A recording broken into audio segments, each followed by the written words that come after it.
첫 번째 경기 레알 베티스 대 KAANT 분석 시작해보겠습니다. 베티스는 원정에서 열린 1차전에서 경기를 압도하며 완승했다. 대회 시작 전 첼시, 피오렌티나와 더불어 3강으로 평가받은 것을 감안하면 아쉬운 플레이오프 행이었지만 16강으로 가는 길이 열렸다. 최근 선발 공격수로 나서는 박한부가 풀타임을 소화하며 공격 상황을 이끌었고 알티미라와 로셀소, 로카 등이 나선 중앙의 경기력도 안정적이었다. 헨트는 홈의 이점을 살리지 못하고 1차전 완패했다. 스벤 쿰스와 이토 등 중앙 미드필더들의 라인을 올리며 공격적으로 경기에 나섰는데 후반 베티스의 공세에 무너졌다. 그로 인해 원정에서 3골의 부담을 안고 나서야 하는 상황이다. 로테이션을 크게 가동하며 경기에 나서진 않겠지만 어느 정도는 힘을 빼고 나설 가능성도 무시할 수는 없다. 베티스의 승리를 본다. 헨트는 주말에 리그 1인 행크전이 준비되어 있기에 그비드 윤센과 아라우주, 미트로비치 등 핵심 선수들이 벤치에 머물 수 있다. 어느 정도 홈에서 힘의 격차를 느꼈던 상대를 만나야 한다. 카르도주와 알티미라 등이 중원에서 서서히 경기의 주도권을 잡을 것이고 에잘 조우리와 오르티즈가 기회를 골로 연결할 베티스가 승리하고 16강으로 갈 것이다.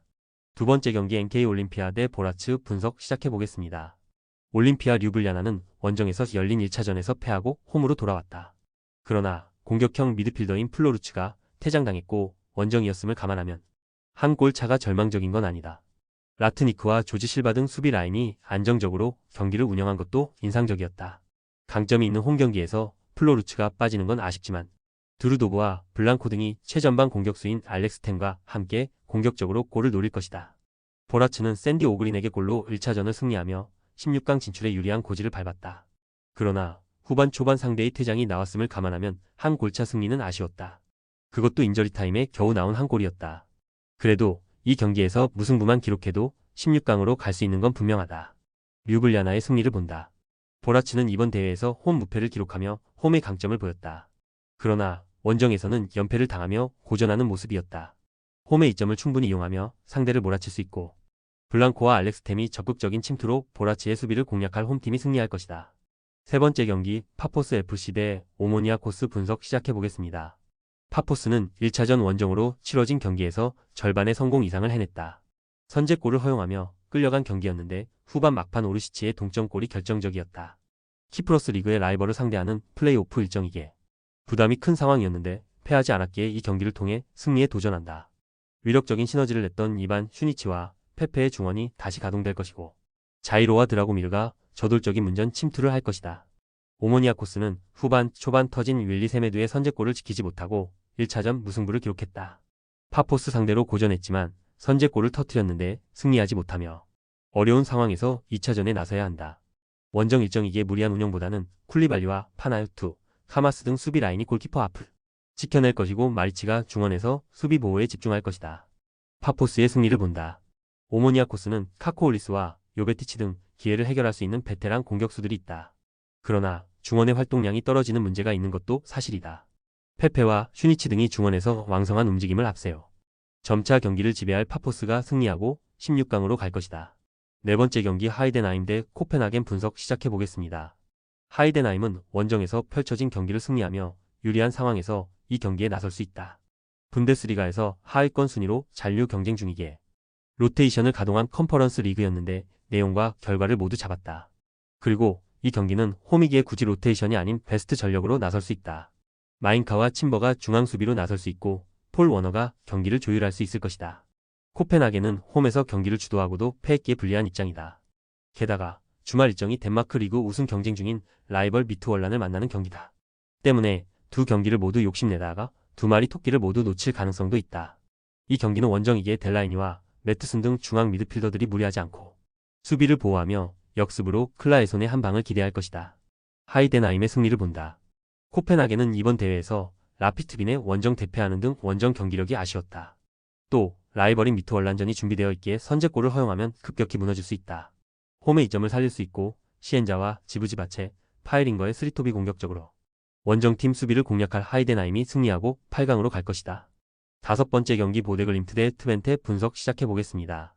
보데글림은 원정에서 경기를 패했다. 그러나 베르그와 살트네스 등 자국 리그 최고의 중원 조합이 90분 내내 상대의 중원과 경합해 밀리지 않았고 한 골차로 경기를 마무리하며 홈으로 돌아왔다. 하우게와 블룸버그 등 측면 공격수로 나선 선수들의 침투도 위협적이었기에 이 경기를 통해 16강 진출을 노린다. 강점이 있는 홈이기에 더 공격적으로 경기에 임할 것으로 보인다. 트벤테는 홈 경기에서 한 골차 승리를 거뒀기에 유리한 입장에서 원정에 임할 수 있다. 무승부만 기록해도 다음 라운드로 갈 수 있는 상황이다.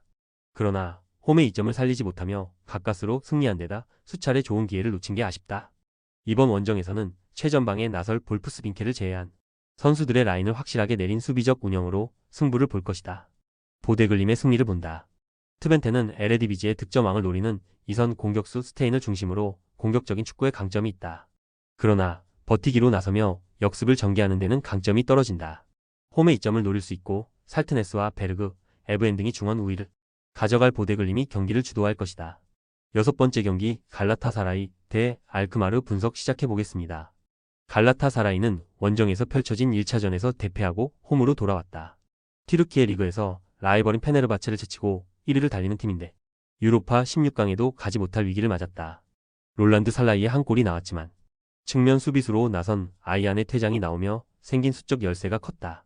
그러나 워낙 홈 경기력이 좋은 팀이기에 포기할 상황이 아니다. 알크마르는 1차전 홈 경기에서 페럭과 클라시에 등 주축 선수들의 골이 나오며 3골차 승리를 거뒀다. 튀르키예 선수팀을 만나며 대진 운이 좋지 않다는 평이었는데 16강행에 유리한 고지를 점령했다. 패해도 2골차 이내면 16강행이 가능하다. 그러나 워낙 홈 경기력이 좋은 갈라타사라이기에 로테이션을 가동할 수는 없다. 클라시에와 쿠프 마이너스 등 중앙 미드필더들이 최대한 라인을 내리며 수비 보호에 열을 올릴 것이다. 갈라타사라이의 승리를 본다. 갈라타사라이는 원정 경기에서 후반 시작과 동시에 아이안이 퇴장당하며 생긴 수적 열세로 경기를 내줬다. 그러나 홈에서 펼쳐지는 경기에서 선수들의 집중력이 올라갈 것이다. 상대의 중원 압박을 이겨낼 가브리엘과 데미르바이의 중원이 있고 모라타와 살라이, 오시멘이 공격을 주도할 홈팀이 승리할 것이다.